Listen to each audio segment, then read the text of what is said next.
అన్ని విషయములలో యెహోవా అబ్రహామును ఆశీర్వదించెను.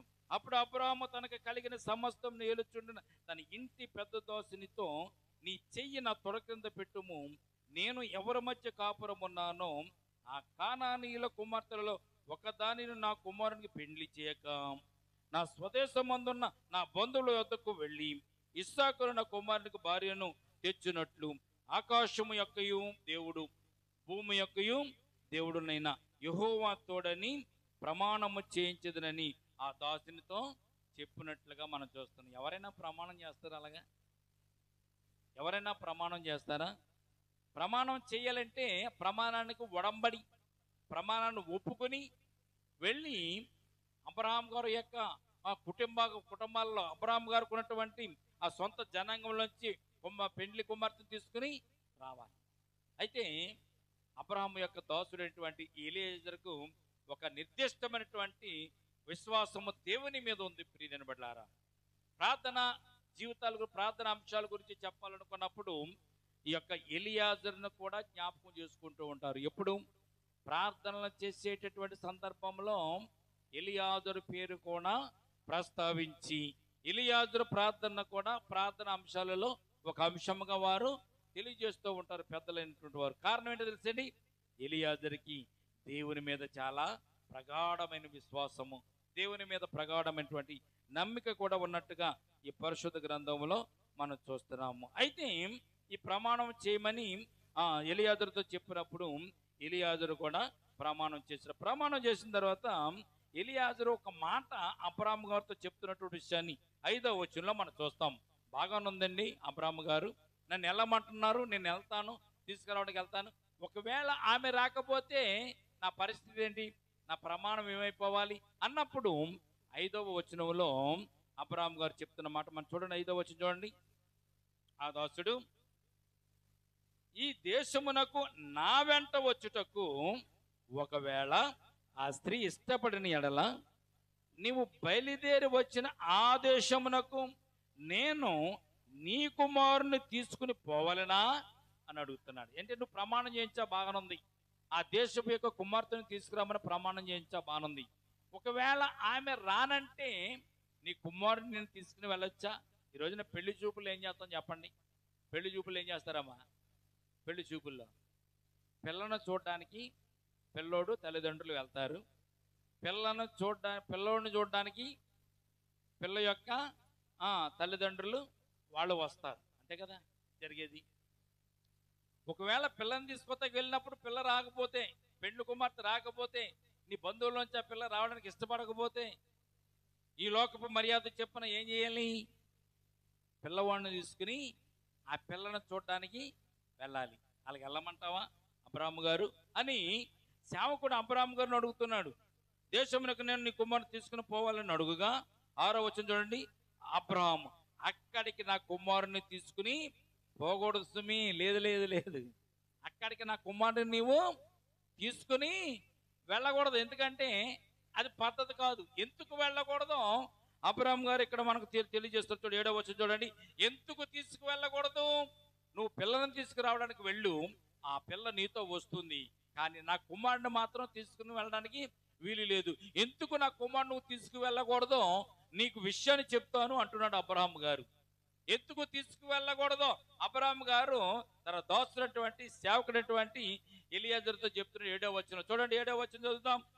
నా తండ్రి ఇంటి నుండి, నేను పుట్టిన దేశము నుండి నన్ను తెచ్చి నాతో మాట్లాడి నీ సంతానమునకు ఈ దేశము నిచ్చెదనని ప్రమాణము చేసి నాతో చెప్పిన పరలోకపు దేవుడగు యెహోవా తన దూతను నీకు ముందుగా పంపును, అక్కడ నుండి నీవు నా కుమారునికి భార్యను తీసుకుని వచ్చేది అంటున్నాడు. దేవునికి స్తోత్రం కలుగునగాక. అబ్రాహాము గారికి ఉన్నటువంటి ప్రగాఢమైనటువంటి విశ్వాసం ఈ రోజున విశ్వాసులలో కొరవైపోయింది. విశ్వాసం అనేది విశ్వాసుల యొక్క జీవితంలో కొరవైపోయింది.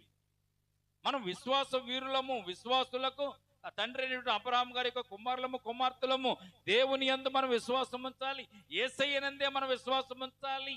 అని అనేక సార్లు మనం చెప్పుకున్నా, అనేక సార్లు విశ్వాసం గురించి బోధించుకున్నా.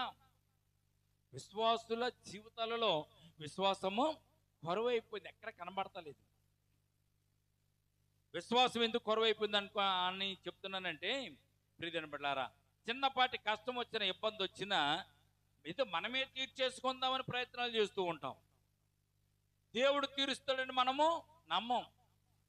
ఓహో, ఈ ప్రయత్నం చేస్తున్నారా, ఈ ప్రయత్నం వల్ల దేవుడు మనకు ఆశీర్వాదం దయచేస్తాడేమో, ఈ ప్రయత్నం వల్ల దేవుడు మనకు ఏదైనా సహాయం చేస్తాడేమో, మనం ముందుకు వెళ్దాం అనేటువంటి పద్ధతులు ఎవరి దగ్గర లేవు. విశ్వాసం ద్వారాగా, ప్రార్థన ద్వారాగా కార్యములు చేసుకుందాం ఆలోచన ఎవరి దగ్గర లేదు. కానీ అబ్రహాము గారు తన సేవకుడితో చెప్తున్నాడు, నా కుమారుని అక్కడ తీసుకెళ్ళొద్దు. నువ్వు ఎందుకు తీసుకువెళ్ళొద్దు అంటే, నా తండ్రి ఇంటి నుండి, నేను పుట్టిన దేశం నుండి నన్ను తీసుకుని వచ్చినటువంటి, నాతో మాట్లాడిన నీ సంతానమునకు ఈ దేశం నచ్చుదని ప్రమాణం చేసి నాతో చెప్పిన పరలోకపు దేవుడు యెహోవా తన దూతను నీకు ముందుగా పంపుతాడు. మాట్లాడుకున్నావేంటి? నన్ను ఎవరు తీసుకొచ్చారో తెలుసా? యెహోవా దేవుడు నన్ను తీసుకొచ్చాడు, తండ్రి అయిన దేవుడు నన్ను తీసుకొచ్చాడు, నన్ను పిలిచాడు. అబ్రహాము వచ్చినామంటే లేచి వచ్చాను. అప్పటి నుండి ఎప్పటి వరకు నన్ను చేయి వదిలిపెట్టలేదు. ఆయన నా కుమారుడు కూడా కుమార్తెను ఆయనే తీసుకొస్తాడు. ఎలా తీసుకొస్తాడు?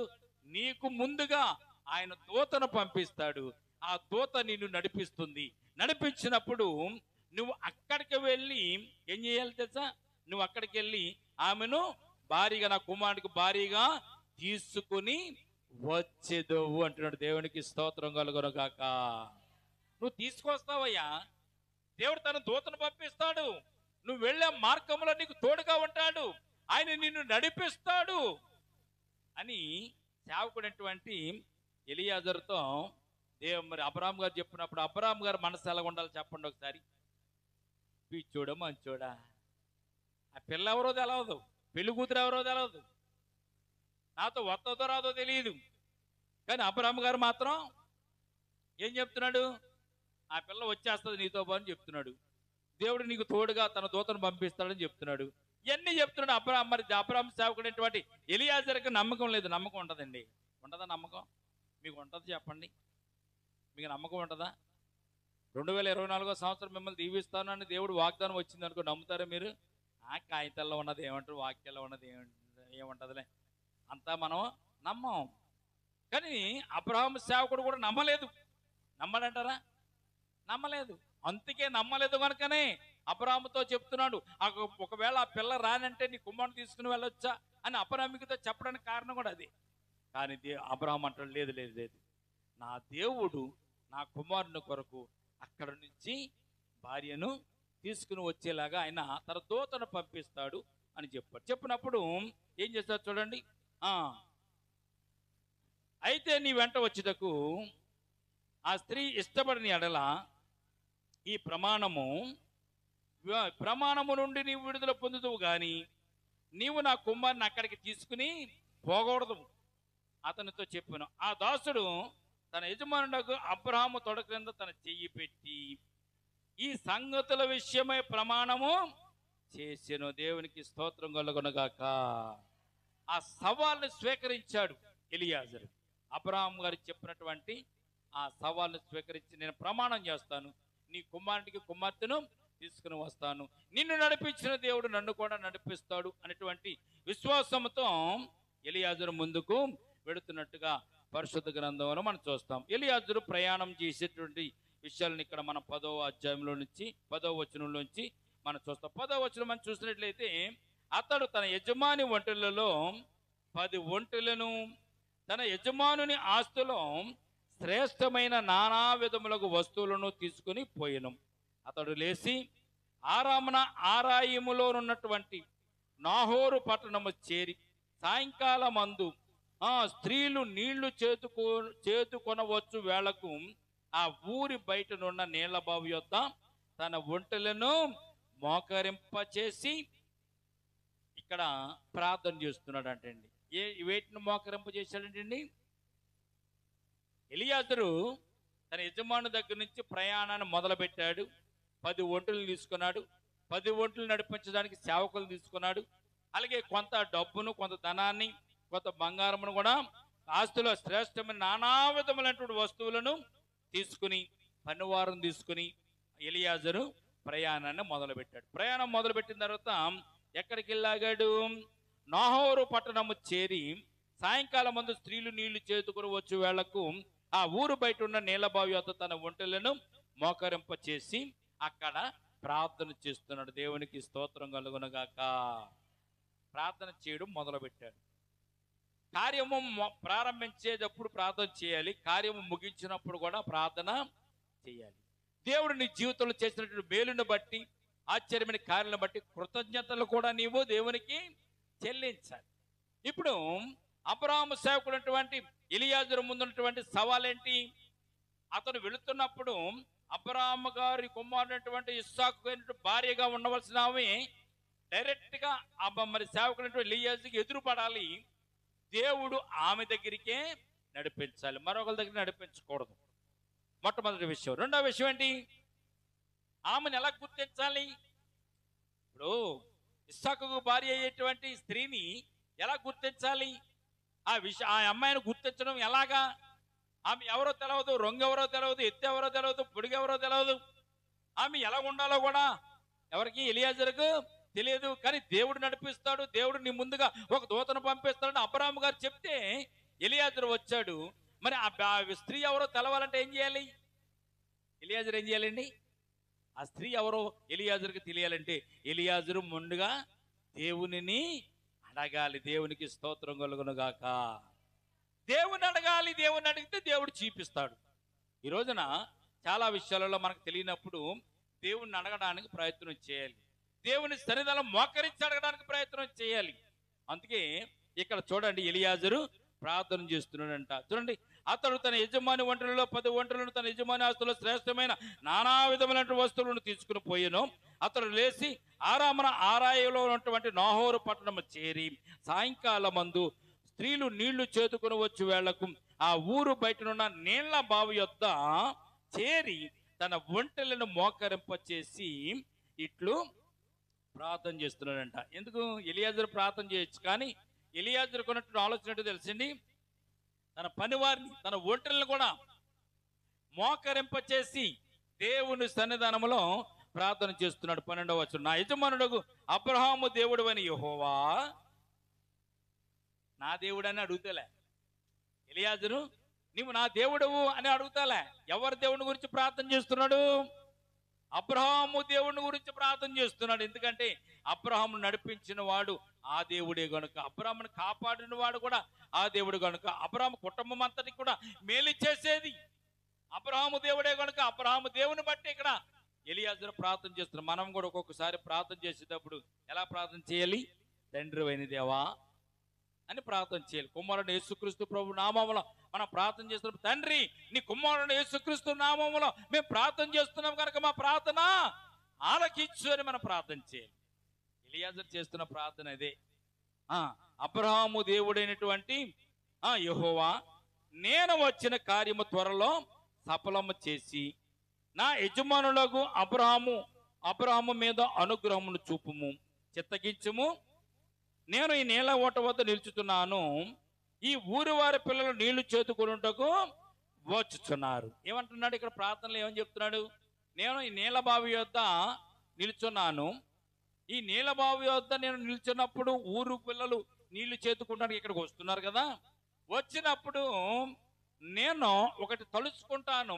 ఆ తలుచుకున్నది నెరవేరిస్తే ఆ పిల్లే ఇస్సాకుకు భార్య అవుతుందని చెప్పి ఇక్కడ ఎలియాజరు ప్రార్థన చేస్తున్నాడు. నేను నీళ్ల మూట వద్ద నిల్చున్నాను. ఈ ఊరి పిల్లలు నీళ్లు చేతుకుంటూ వచ్చుతున్నారు కాబట్టి నేను త్రాగునట్లు నీవు దయచేసి నీ కడవను వంచమని నేను చెప్పగా, ఏమని చెప్తాడంటే అండి, అమ్మా నాకు దాహం వేస్తుంది, నేను నీళ్లు తాగుతాను, నీళ్లు పోయమ్మా అని అడిగినప్పుడు ఏ చిన్నదైతే తన కడవను చేతుల మీదకు వంచుకొని నాకు దాహమునిచ్చి, రెండో మాట ఏమనాలంటండి, దాహమునిచ్చి నీ ఒంటెలకు నీళ్లు పెట్టుదనని ఏ చిన్నది చెప్పునో ఆమె నీ సేవకుడైన ఇస్సాకు కొరకు నీవు నియమించినదై ఉండును గాక. అందువల్ల నీవు నా యజమాని మీద అనుగ్రహం చూపుతువని తెలుసుకొందును అని దేవుని సన్నిధానంలో ప్రార్థన చేస్తున్నాడు. దేవునికి స్తోత్రం కలుగునుగాక. ప్రభువా, నాకు ఈ చూసిన దయచేయి. నేను అనుకుంటున్నాను, నేను తలంచుకుంటున్నాను, నేను తలంచుకున్నటువంటి ఈ తలంపులు నెరవేరిస్తే అబ్రాహాము కుమారునికి అయ్యేటువంటి పిల్ల, భార్యగా అయ్యే పిల్ల, ఈ పిల్లని నేను గమనించుకోవడం నాకు అవకాశం వచ్చింది, ఇది నువ్వు నెరవేరిస్తే అని ఏమని చెప్తున్నాడు.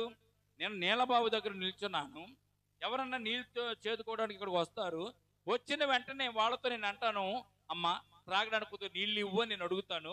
అడిగినప్పుడు ఆ అమ్మాయి ఏమనాలి, ఆ పిల్ల ఏమనాలి, ఆ స్త్రీ ఏమనాలి, మీరు త్రాగండి, మీ ఒంటిలకు కూడా నీళ్లు చేది పోసేదను అని ఎవరైతే చెప్తారో ఆ చెప్పిన వ్యక్తి, ఆ చెప్పిన పిల్లే, ఆ చెప్పిన స్త్రీ అబ్రాహాము కుమారుడు ఇస్సాకుకు భార్య అవుతుంది.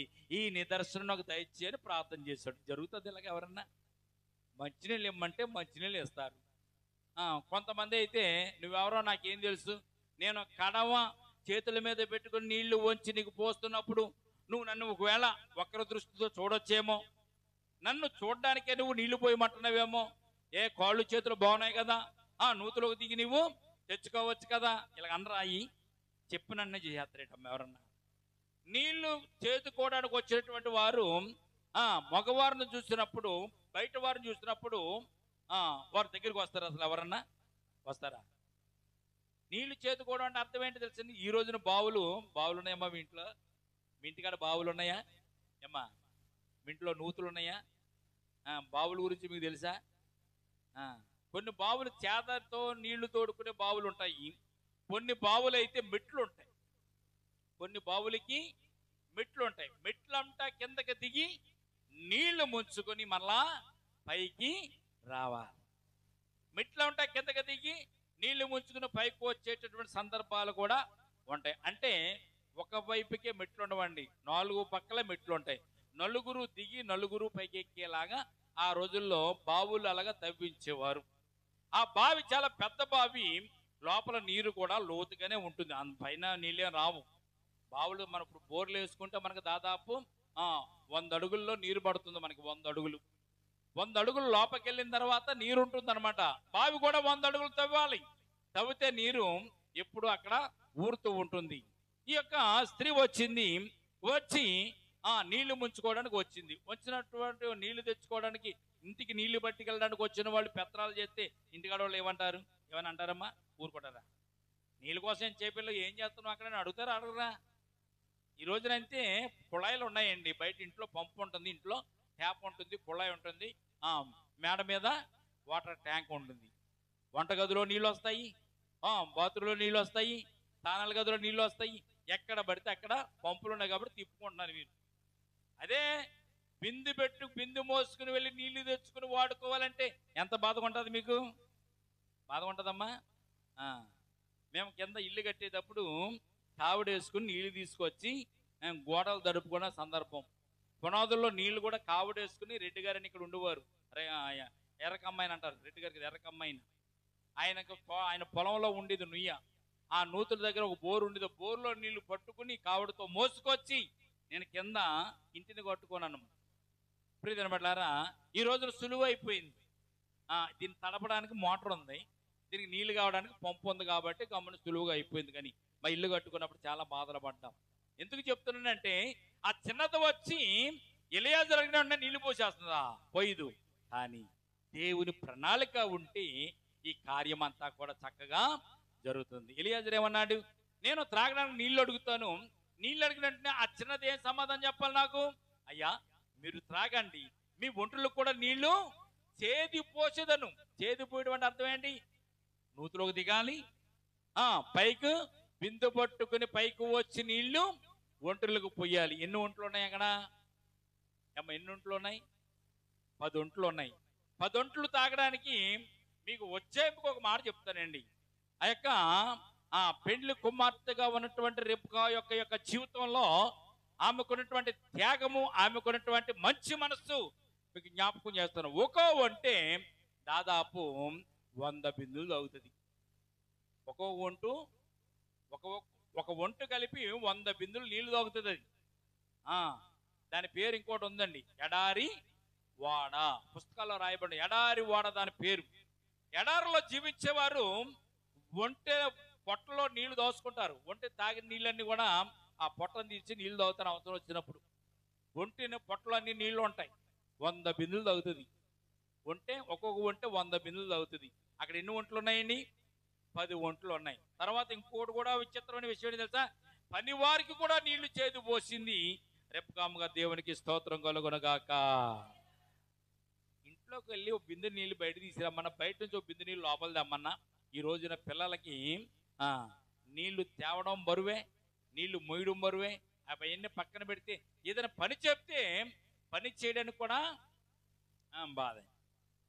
నూతులోను దిగి దాదాపు 10 ఒంట్లకి 100 బిందులు నీళ్లు తీసింది, పనివారికి పోసింది. లోపలికి దిగి బయటకు వచ్చి జరిగిన విషయం ఒకసారి జ్ఞాపకం చేసి చదవండి ఒకసారి. నేను వచ్చిన కార్యము త్వరలో సఫలం చేసి నా యజమానుడిగా అబ్రాహాము మీద అనుగ్రహము చూపుము, చిత్తగించుము. నేను ఈ నీళ్ల ఓటతో నిలుచుతున్నాను. ఈ ఊరి వారి పిల్లలు నీళ్లు చేతుకుండా వచ్చుతున్నారు కాబట్టి నేను త్రాగునట్లు నీవు దయచేసి నీ కడవడం ముచ్చమని నేను చెప్పగా, నువ్వు త్రాగుము, నీ ఒంట్లకు నీళ్ళు పెట్టదని ఏ చిన్నది చెప్పునో ఆమె నీ సేవకుని ఇస్సాకు కొరకు నువ్వు నియమించినదై ఉండును గాకని, అందువల్ల నేను తెలుసుకుందునని ఎలియెజరు చెప్పాడు. 15వ వచనం చూడండి. అతడు మాట్లాడుతూ సాలింపక ముందే అబ్రహాము సహోదరుడైన నాహోరు భార్యకు మిల్కా కుమారుడైన బెతుయేలుకు పుట్టిన రెబ్కా కడవ భుజము మీద పెట్టుకుని వచ్చెను.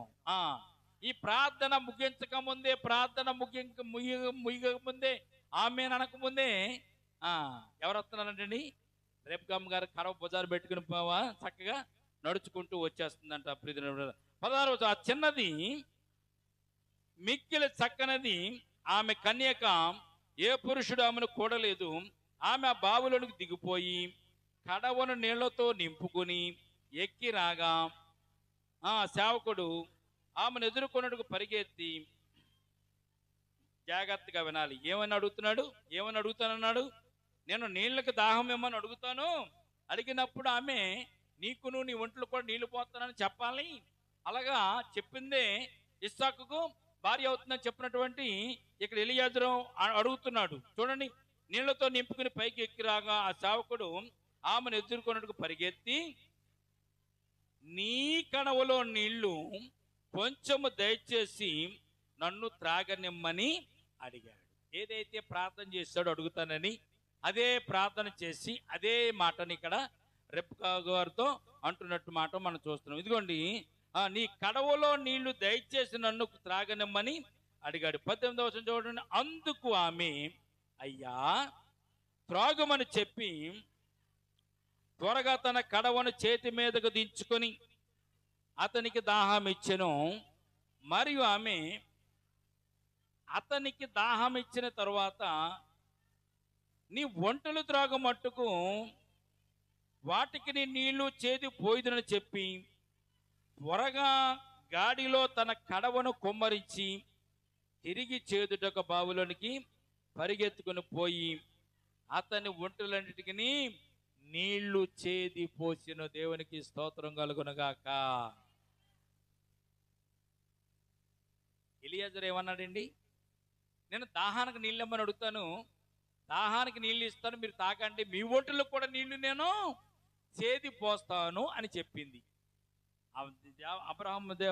అబ్రహాము సేవకుడు ఎలియాజరు చేసిన ప్రార్థన ఏంటి? ఇదే చేశాడు. నేను నీళ్ళు అడిగినప్పుడు మీరు తాగండి, మీ ఒంటలు కూడా చేదు పోస్తానని ఏ పిల్ల అయితే అంటుందో ఆ పిల్లే ఇస్సాకుకు భార్యగా ఉంటుందనుకున్నాడు. దేవుడు ఏం చేశాడు? ఇస్సాకుకు భార్యగా ఉండవలసినటువంటి స్త్రీని ఆమెనే ఎదురుగా వచ్చేలాగా చేశాడు. ఎదురుగా వచ్చిన తర్వాత దాహానికి నీళ్ళు అడిగాడు. నీళ్ళు అడిగితే అబ్రహాము సేవకుడైన ఎలియాజరు ఏదైతే ప్రార్థన చేస్తాడో ప్రార్థన ప్రకారము ఈమె కూడా అంటుంది, మీరు త్రాగండి, మీ ఒంట్లో కూడా నీళ్లు చేతి పోస్తానని. అప్పుడు ఎలియాజరుకి అర్థమైపోయింది, ఇది దేవుని యొక్క ప్రణాళిక, ఇది దేవుని యొక్క నడిపింపు. చాలాసార్లు మనం దేవునికి ప్రార్థన చేసిన తర్వాత కొన్ని ఆటోమేటిక్ జరుగుతూ ఉంటాయి. ప్రయాణం అయ్యి వెళ్తున్నామండి, ప్రయాణం అని వెళ్ళినప్పుడు, ప్రభువా ఈ పని నువ్వు సఫలం చేయలాగున నా ముందు నీవే నడువునైనా, నీ కృప అనుగ్రహించినైనా మనం ప్రార్థన చేసుకుని వెళ్ళినప్పుడు మనం ఏం జరుగుతుందో తెలిసింది, సమయానికి బస్సు దొరుకుతుంది. బస్సు దొరికిన తర్వాత నుంచుంటాం కదా, చాలాసార్లు నుంచోకుండా కూర్చుండడానికి సీటు దొరుకుతుంది.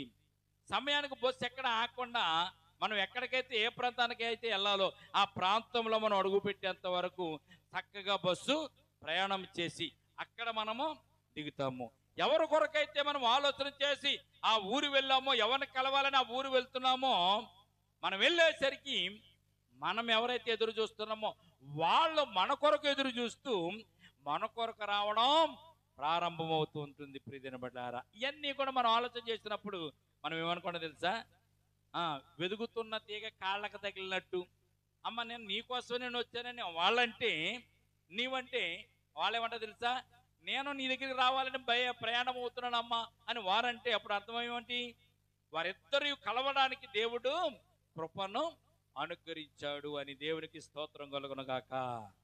కనుక ఇక్కడ అబ్రహాము సేవకుడు చేసిన ప్రార్థన దేవుడు ఫలింపచేశాడు. ఇక్కడ ఒక మాట ఉంటుంది చూడండి, చూడండి 21వ వచ్చిందండి, 21వ వచ్చిన. ఆ మనుష్యుడు ఆమెను తేరి చూసి తన ప్రయాణమును యెహోవా సఫలము చేసినో లేదో అని తెలుసుకున్న వల్లని ఊరకుండెను. ఒంటెలు త్రాగుటు అయిన తరువాత ఆ మనుష్యుడు బంగారపు కమ్మం, ఆమె చేతులకు తులము ఎత్తుగల 2 బంగారపు కడియములు తీసి, నీవు ఎవరి కుమార్తెవు, దయచేసి నాతో చెప్పుము, బస చేయుటకు స్థలం ఉన్నదని అడిగాను. అందుకు ఆమె, నేను నాహోరుకు మిల్కా కన్న కుమారుడికి బెతూయేలు కుమార్తెనని, మరియు ఆమె మా యొద్ద చాలా గడ్డియు మేతయు రాత్రి బస చేయుటకు స్థలమును ఉన్నదనగా, ఆ మనుష్యుడు 26 ఆ మనుష్యుడు తన తల వంచి యెహోవాకు మ్రొక్కి, అబ్రహామును నా యజమానుని దేవుడిని యెహోవా స్తుతింపబడును గాక, ఆయన నా యజమానునికి తన కృపను తన సత్యమును చూపుట మానలేదు. నేను త్రోవలో ఉండగానే యెహోవా నా యజమాను బంధువుల ఇంటికి నన్ను నడిపించెను అని దేవుని స్తుతించినట్టుగా ఇక్కడ మనం చూస్తాం. దేవునికి స్తోత్రం కలుగునుగాక. కార్యము జరగడానికి ప్రారంభమైపోయింది. ఎవరినైతే కలుసుకోవాలని వెళ్తున్నాడో ఆమె ఎదురొచ్చింది. ఆయన అనుకున్నట్టుగా నీళ్లు తాగడానికి నీళ్ళు ఇమ్మంటే నీ ఒంటిలో కూడా నీళ్లు పోస్తారని చెప్పింది. అక్కడ ఆ దేవుని ద్వారాగా ఒక కార్యము ప్రారంభమైనట్టుగా మనం చూస్తున్నాం. ప్రియమైన బిడ్డలారా, అందుకే వెంటనే మోకరించి ప్రార్థన చేశాడు, దేవుని స్తుతించేశాడు. ఏదైనా మనకి కార్యం జరగాలంటే మొట్టమొదటిగా దేవుని కృతజ్ఞతాస్తుతులు మనము చెల్లించాలి, కృతజ్ఞత అర్పణలు కూడా మనం చెల్లించాలి. దేవుని స్తుతించినట్లయితే, కృతజ్ఞత అర్పణలు దేవునికి అర్పించినట్లయితే ప్రియమైన బిడ్డలారా, మిగిలిన కార్యక్రమం కూడా దేవుడు మనకు సజావుగా జరిగినట్లుగా ఆయన చేయగలుగుతాడు. ప్రియమైన బిడ్డలారా, కనుక ప్రియమైన బిడ్డలారా, అబ్రహాము సేవకుడైనటువంటి ఎలియాజరు అనేటువంటి పనిని దేవుడు సఫలము చేసినట్లుగా మనం చూస్తున్నాం. 54వ వచనం కానీ చదవండి. అతడు 54వ వచనం, 54 అతడును అతనితో కూడనున్న మనుషులను అన్నపానములు పుచ్చుకుని అక్కడ రాత్రి అంతయు నుండిరి. ఉదయమున వారు లేచినప్పుడు అతడు, నా యజమాని వద్దకు నన్ను పంపించని చెప్పగా, ఆమె సహోదరుడును ఆమె తల్లియు, ఈ చిన్నదాని 10 దినములైనను మా యొద్ద ఉండనిమ్ము, ఆ తరువాత ఆమె వెళ్ళవచ్చుననిరి. అప్పుడు అతడు, యెహోవా నా ప్రయాణమును సఫలము చేశాను గనుక నాకు తడువు కానియక నన్ను పంపించుడి అని యజమాని యొద్దకు నేను వెళ్ళదని చెప్పినప్పుడు వారు ఆ చిన్నదాన్ని పిలిచి ఆమె ఏమనో తెలుసుకుందామని చెప్పుకొని రెప్కాను పిలిచిరి. ఈ మనుషునితో కూడా వెళుదావా అని ఆమెను అడిగినప్పుడు, వెళ్ళేదను అని నేను. దేవునికి స్తోత్రం కలుగునుగాక. ఒంటరులతో సహా రెప్కా ఇంటికి వెళ్ళారు. రెప్కా ఇంటి దగ్గర వారు ఆతిథ్యం ఇచ్చారు. ఆతిథ్యం ఇచ్చిన తర్వాత ఆతిథ్యం తీసుకున్న తర్వాత ఎలియాజరుకి అర్థమైపోయింది. ఏంటది? ఇది దేవుని ప్రణాళిక, దేవుని యొక్క కార్యము గనుక ఇస్సాకుకు భార్యగా ఉండదగినది ఈ రెప్కాయే అనుకుని ఆమెను పరామర్శించి వారి తల్లిదండ్రులతో మాట్లాడి, రెప్కా యొక్క అన్నగారితో మాట్లాడి వారు ప్రయాణం అవడానికి బయలుదేరినప్పుడు 10 దినాలు ఉండమని వారు మరలా బలవంతం చేసినప్పుడు ఎలియాజరు మాత్రం ఒక మాట అంటాడు, ఇదిగో సమయాన్ని వృధా చేయడు ఎలియాజరుకు ఇష్టం లేదు. దేవుడు కార్యం చేశాడు, దేవుడు ప్రణాళికను నెరవేర్చాడు. నేను త్వరగా నా యజమాని దగ్గరికి వెళ్తానని చెప్పాడు. తర్వాత వారు ఏమన్నారంటే, సరేలే మా అమ్మాయిని అడుగుతూ ఉండండి వస్తుందో రాదో అని చెప్పి రెబ్కాను అడిగినప్పుడు రెబ్కా కూడా తడవ చేయకుండా ఒకటే మాట అంది, నేను వెళ్తాను వారితో అంది. కనుక వారిని తీసుకుని ఎలియాజరు బయలుదేరినట్టుగా మనం 60 వచనం మనం చూస్తాం. చూడండి, మనుషులను సాగనంపినప్పుడు 59 వచనం, కాబట్టి వారు తమ సహోదరిని రెబ్కాను ఆమె దాదిని అబ్రాహాము సేవకుని అతనితో వచ్చిన మనుషులను సాగనంపినప్పుడు వారు రెబ్కాతో, మా సోదరి నీవు వేల వేలకు తల్లివగుదువుగాక, నీ సంతతి వారు తమ పగవారి గవని స్వాధీనపరుచుకుందురుగాకని ఆమెను దీవింపగా రెబ్కాయు ఆమె పనికత్తులను లేచి ఒంటెలనెక్కి ఆ మనిషిని వెంబడి వెళ్ళిరి. అట్లా సేవకుడు రెబ్కా తోడుకొని పోయెను. చూడండి, దేవుని కార్యములు ఎంత ఆశ్చర్యంగా ఉంటాయి. ఇస్సాకుకు భార్య ఎవరిని ఎక్కడ తీసుకురామన్నాడు అబ్రహాము గారు? అన్యుల్లో నుంచి కాదు, నా స్వజాతుల నుంచి కుమార్తెను తీసుకురామని ప్రమాణం చేయించుకున్నాడు. చూడండి, ఇక్కడ ఎలియాజరు తన దాసుని యజమానుని యొక్క ప్రమాణాన్ని నెరవేర్చినట్టుగా ఇక్కడ మనం చూస్తున్నాం. ఈ సందర్భం ఒక విషయాన్ని మీకు జ్ఞాపకం చేసి నేను ప్రార్థన చేస్తాను ప్రియమైన బిడ్డలారా. ఎందుకంటే ఈ యొక్క ఎలియాజరు ఒక యజమానికి దాసుడిగా ఉంటున్నప్పుడు యజమాని యొక్క మనసుకు నచ్చినట్లుగా జీవించినట్లుగా మనం చూస్తున్నాం. ఈ రోజున మనము కూడా దేవునికి మనము సేవకులుగానే ఉండాలి. దేవునికి సేవకులుగా ఉంటూ దేవుని మాటను నెరవేర్చేవారుగా ఈ లోకంలో జీవించాలి. కానీ ఎవరు కూడా దేవుని మాటను ఈ రోజున నెరవేర్చడానికి ఇష్టపడిన వారుగా మనం చూస్తున్నాం. ప్రతి సేవకుడు కూడా యజమానికి లోబడి ఉండాలని దేవుని వాక్యం మనకు తెలియజేస్తుంది. ప్రియమైన బిడ్డలారా, ఈ ఎలియాజరు ఒక విషయం జ్ఞాపకం చేసుకోండి. ఎలియాజరు అబ్రహాము ఇంటి అంతటికి కూడా పెద్ద దాసుడు, అబ్రహాముకు వారసుడుగా ఉండదగిన వాడు ఎలియాజరు. అయినా కానీ అబ్రహాము చెప్పిన మాట విని తన కుమారుడైనటువంటి ఇస్సాకుకు భార్యను తీసుకురామంటే బయలుదేరి వెళ్ళి ఆ కార్యములు సఫలం చేసి తీసుకుని వచ్చినట్లుగా మనం చూస్తున్నాం. ప్రియమైన బిడ్డలారా, కనుక ఇక్కడ రెబ్కా ఇస్సాకును వివాహం అన్నటువంటి విషయాన్ని మనం జ్ఞాపకం చేసుకుని ప్రార్థన చేసుకున్నాం. 62వ వచనం చూడండి, ఇస్సాకు బేయేరు లోహేరు మార్గమున వచ్చి దక్షిణ దేశమునందు కాపురం ఉండెను. సాయంకాలం ఇస్సాకు పొలములో ధ్యానింప బయలు వెళ్ళి కన్నులెత్తి చూసినప్పుడు, సాయంత్రం సమయం మందు జాగ్రత్తగా జ్ఞాపకం ఉంచండి, సాయంకాల సమయం మందు పొలములోనికి వెళ్ళి దేవుని ధ్యానించడానికి వెళ్తున్నాడంటే ఇస్సాకు కూడా. అక్కడ దావీదు ప్రార్థన చేయడానికి వెళ్ళేవాడు, అబ్రహాము గారు కూడా ప్రార్థన చేసేవారు, అబ్రహాము సేవకుడైనటువంటి ఎలియాజరు కూడా ప్రార్థన చేశాడు. ఇక్కడ ఇస్సాకు కూడా ప్రార్థన చేయడానికి వెళ్తున్నాడు. ఇక్కడ దేనికోసం ప్రార్థన చేయడానికి వెళ్తున్నాడు? ఎలియాజరు తన భార్యను తీసుకురావడానికి వెళ్ళాడు కనుక దేవుడు ఆ పనిని సఫలం చేయాలని ఇక్కడ ఇస్సాకు ప్రార్థన చేయడానికి వెళ్తున్నట్టుగా మనం చూస్తున్నాం. ప్రియమైన 63వ వచనం, సాయంకాలమున ఇస్సాకు పొలములో ధ్యానింప బయలు వెళ్ళి కన్నులెత్తి చూస్తున్నప్పుడు ఒంటెలు వచ్చుచుండెను. రెబ్కా కన్నులెత్తి ఇస్సాకును చూసి ఒంటి మీద నుండి దిగి, మనలను ఎదుర్కొనుటకు పొలములో నడుచుతున్న ఆ మనుషుడు ఎవరని దాసుని నడుగుగా ఇతడు నా యజమానుడని చెప్పిన గనుక ఆమె ముసుగు వేసుకొనెను. అప్పుడు ఆ దాసుడు తను చేసిన కార్యములన్నీ ఇస్సాకుతో వివరంగా చెప్పాడు. ఇస్సాకు దగ్గరికి వచ్చారు. రెబ్కా అయితే ముసుగు వేసుకుంది. ఇస్సాకును చూసి రెబ్కా ముసుగు వేసుకుంది.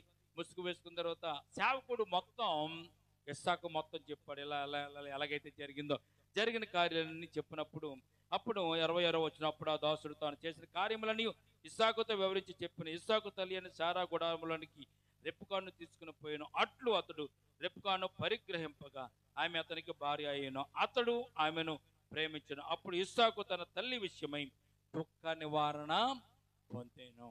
ఇస్సాకు 40 సంవత్సరాల వయసులో వివాహం జరిగినట్లుగా మనం చూస్తున్నాం. అప్పటికి ఎలియాజరు యొక్క వయసు 54 సంవత్సరాలు. అబ్రహాము యొక్క ఇంటి దాసులైనటువంటి ఎలియాజరే నా ఆస్తికర్త అవుతుందని అబ్రహాము గారు చెప్పినా గాని దేవుడు ఒకటన్నా, లేదు నీకు నేను సంతానం ఇస్తాను, ఆ సంతానాన్ని నేను ఆశీర్వదిస్తాను అని చెప్పి ఇస్సాకును దయచేసి ఇస్సాకు ద్వారాగా ఈ ప్రపంచమంతట్లో కూడా దేవుని బిడ్డలుగా దేవుని సంతానముగా దేవుడు ఆశీర్వదించాడు అబ్రహాము గారిని. కనుక ప్రియమైన బిడ్డలారా, ఆ ఇస్సాకు యొక్క వివాహ కార్యక్రమాన్ని అంత రీతిగా దేవుడే నడిపించి దేవుడు సఫలం చేశాడు. ఈ రోజున మనం కూడా జ్ఞాపకం చేసుకోవాలి. దేవుని ప్రణాళిక మన మీద ఉంటుంది. దేవుని ప్రణాళిక మన మీద ఉంది కనుకని దేవుని ప్రణాళికాబద్ధంగానే మన దేవుడు మనలను నడిపిస్తూ ఉంటాడు. కనుక మనం ఏమాత్రం కూడా విశ్వాసాన్ని కోల్పోకుండా, అపనమ్మికతో ఉండకుండా దేవుడి కార్యం చేస్తాడని దేవుని సన్నిధిలో ప్రార్థన చేసుకుంటూ మనం ముందుకు సాగుతూ ఉంటే దేవుడు తన కార్యాలను జరిగించడానికి ఆయన ఇష్టపడుతున్నాడు. అలాగే అటు రీతిగానే మరి అబ్రహామును దీవించాడు దేవుడు, ఇస్సాకును కూడా దీవించాడు, ఇస్సాకు కుమారుడైనటువంటి యాకోబును కూడా దేవుడు దీవించాడు. కనుక మనము కూడా దేవునితో ఉంటే, దేవునితో నడిస్తే దేవుని ఆశీర్వాదం పొందుకుంటామని సత్యాన్ని ఈ సమయం మందు దేవుని మరి ఆదికాండం 24వ అధ్యాయంలో మనం జ్ఞాపకం చేసుకున్నాం. ఎలియాజరు పెద్ద దాసుడు మరి యజమాని యొక్క మాట విన్నాడు. మనము కూడా మన యజమాని యేసుక్రీస్తు ప్రభు యొక్క మాట మనము కూడా వింటూ ఆయనకు లోబడి ఈ లోకంలో జీవిద్దాము. ఈ కొద్ది మాటలు దేవుడు దీవించి మనలను ఆశీర్వదించును గాక. తల వంచండి, ప్రార్థన చేసుకుందాం. ప్రేమల తండ్రి, కృపల దేవందరమునైనా ఎంతవరకునైనా కూడుకులో ఉండి మాతో ఉండి మమ్మల్ని నడిపించినందుకు స్తుతులు స్తోత్రాలు చెల్లించుకుంటున్నామనైనా. ఇదిగో కూడి వచ్చినటువంటి సంఘాన్ని, సంఘ బిడ్డల మీద జ్ఞాపకం చేసుకుని తండ్రి, ఎంతవరకునైనా ప్రభు అబ్రహాము గారి జీవితంలో తన కుమారుడైనటువంటినైనా ఇస్సాకు జీవితంలో ప్రభునైనా మీరు చేసినట్టు గొప్ప కార్యము తండ్రి, నేను సేవకుడైనా కానీ ఇదిగోనైనా ప్రభు ఎలియాజరు ప్రభునైనా నీ యందు భయభక్తులు కలిగి జీవించాడు, యజమాని మాట విన్నాడు, యజమాని కుమారుడైనటువంటి ఇస్సాకుకు భార్యను తీసుకురావడానికి వెళ్ళినట్లుగా నేను ప్రభునైనా ఈ సందర్భంలో 24వ అధ్యాయం జ్ఞాపకం చేసుకున్నాం. నిజమే తండ్రి, నీ మాట విన్నటువంటి వారి జీవితాల్లో ప్రభు అద్భుత కార్యాలు, ఆశ్చర్య కార్యాలు జరిగించి గొప్ప దేవుడు నీవే. అటు రీతిగా మేము కూడా ప్రభు యజమానుడు అయినటువంటి నీ యందు నేను మేము విశ్వాసం ఉంచి, నమ్మిక ఉంచి, నీ మాట చెప్పున ప్రభు ఈ లోకంలో జీవిస్తూ పరలోక రాజ్యానికి నేను ప్రభు మేము ప్రవేశించలాగున నీ కృప మాకు దయచేయమని, ఇప్పుడు వచ్చిన సంఘాన్ని, సంఘ బిడ్డలు కూడా జ్ఞాపకం చేసుకోమని యేసే ఉన్నతమైన పరిశుద్ధ నామమున ప్రార్థించి మిక్కిలి వినయముతో బ్రతిమాలి వేడుకొంచున్నాం తండ్రి. ఆమేన్.